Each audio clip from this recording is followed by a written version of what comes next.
Sir आपने ये भी कहा कि दोनों में से मुतासरा फरीक कोई नहीं है, तो जब मियाँ बीवी राजी क्या करेगा, इस पे थोड़ा सा बताइएगा। देखिए, बड़े अहम दलाइल थे। वो ये पॉइंट था कि ये इल्ज़ामात लगते हैं कि कोई एक स्पाउस उठ के दूसरे पे इल्ज़ाम लगाए। ये जो मुकदमा है, ये जो जुर्म है, वो है कि मेरे से धोखे से या जालसाजी से शादी कर ली गई है, या मियाँ उठ के बीवी पे इल्ज़ाम लगाता है या बीवी उठ के खावन पे इल्ज़ाम लगाती है। इस इस्तगासे में दोनों को सजाएं हुई हैं, तो धोखा किसके साथ हुआ है? तो बात ये थी कि जज साहब को मैंने एंड में कहा कि आज 6 साल हो गए हैं, both husband and wife are happily married, मियाँ बीवी राजी, और एंड में कहा कि काजी भी राजी। दी गई टाइमलाइन के अंदर ही उसका फैसला आएगा। तो आज उस क्लैरिफिकेशन के बाद और मुद्दई की दोनों दरखास्तें खारिज होने के बाद, जिसमें उन्होंने मुहर्रम और गर्मियों की छुट्टियों को जवाज़ बनाते हुए तकरीबन 1.5-2 माह की एडजर्नमेंट मांगने की इस्तदा की थी, उसको आज रिजेक्ट और डिसमिस करते हुए बाकायदा दोबारा समात शुरू हो चुकी है। सलमान अकरम राजा साहब ऑलरेडी अपने दलाइल मुकम्मल कर चुके हैं। इस वक्त मोहतरमा बुशरा बीबी के बिहाफ पर मैं अपने सबमिशंस दे रहा हूं, जो कि इंशाल्लाह कल सुबह तक वो भी कंक्लूड हो जाएंगे, और परसों आप इद्दत और निकाह के केस में जो डिसीजन एक्सपेक्टेड है वो आप सुनेंगे। आज की अपील में जो मुख्तसरन मैं जो आपको बता सकता हूँ, वो आज यही बात हुई है कि ये पॉलिटिकल विक्टिमाइजेशन का केस है, और इस किस्म का केस आज से पहले कभी भी ज़ाब्ता फौजदारी में ऐसे क्रिमिनल केसेस ना कोई रिपोर्टेड जजमेंट्स हैं, ना कोई ऐसी प्रोसिक्यूशंस होती हैं, और इसमें 2000 दिनों की ताख़ीर है, और जो पहले मुद्दई थे इस केस में उनको तब्दील किया जाता है, गवाह वही रहते हैं मगर मुद्दई चेंज हो जाता है। और उसके बाद जो बेशतर पॉइंट्स पर जज साहब ने नोट किया कि जो टाइम लाइन है खावर मानेका साहब अपने इस्तगासे में देते हैं वो बड़ी वेग है, और वो एक काबिले एतबार गवाह नहीं है। याद रहे कि साइफर केस में इस्लामाबाद हाई कोर्ट ने इमरान खान साहब और शाह महमूद कुरैशी साहब को जो बरी किया, उसकी एक बहुत बड़ी वजह आज़म खान साहब का गवाह होना और उनके ऊपर FIR होना था।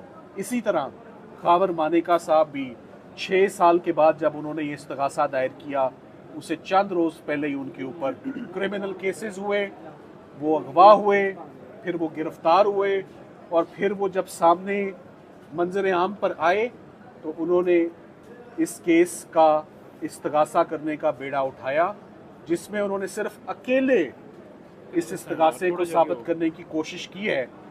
किसी बच्चे ने, किसी फैमिली मेंबर ने उनको सपोर्ट नहीं किया।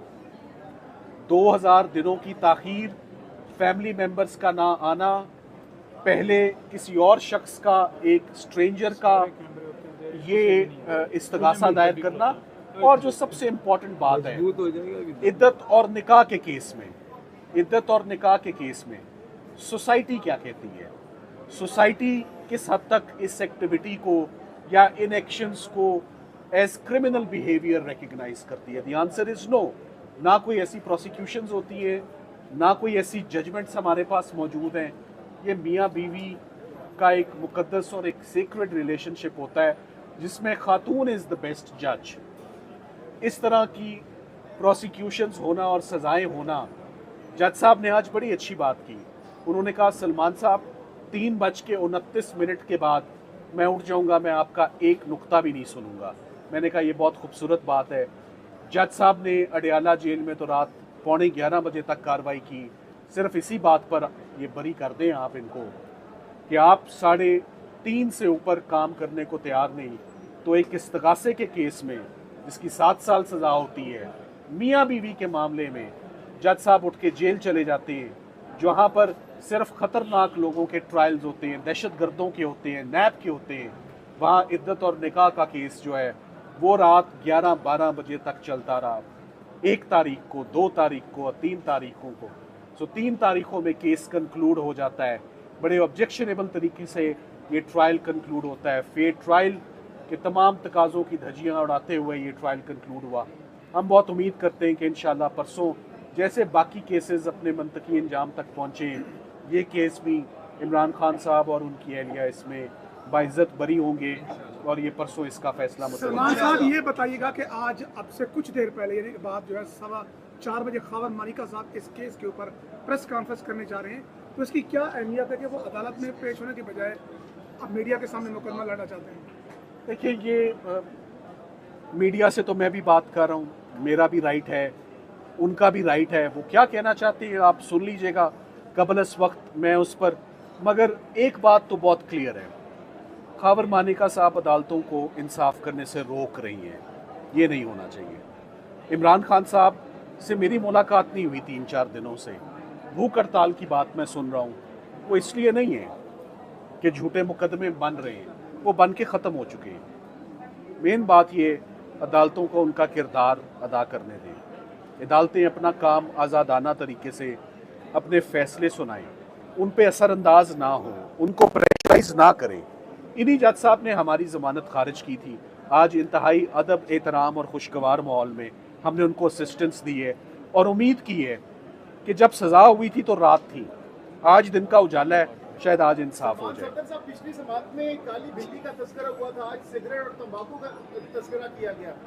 जी देखें, आज वो सिगरेट की मिसाल ये थी कि जब सिगरेट बुझने वाला होता है तो उसको फैग एंड बोलते हैं और फेंक दिया जाता है।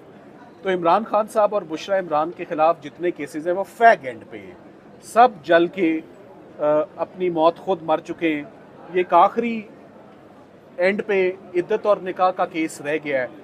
कल सुबह जज साहब फैसला सुना दें तो इमरान खान साहब और बुशरा बीबी जो है वो आज़ाद। क्या कहेंगे? मेहनत तो आप भी कर रहे हैं, आपको भी पसीना आ जाता है, तो पसीना तो अच्छी बात है, पसीना आना, जब आप मेहनत करते हैं तो पसीना तो आ जाता है। सर, और चौधरी के ऊपर आपने आज कहा है कि वो नहीं, ओन चौधरी साहब के मुतल्लिक कहा कि बेहतर होता, खावर मानिका साहब का इल्ज़ाम था कि मेरा घर ख़राब हो गया, मेरी फैमिली लाइफ रुइन हो गई, तो उसकी सपोर्ट में फैमिली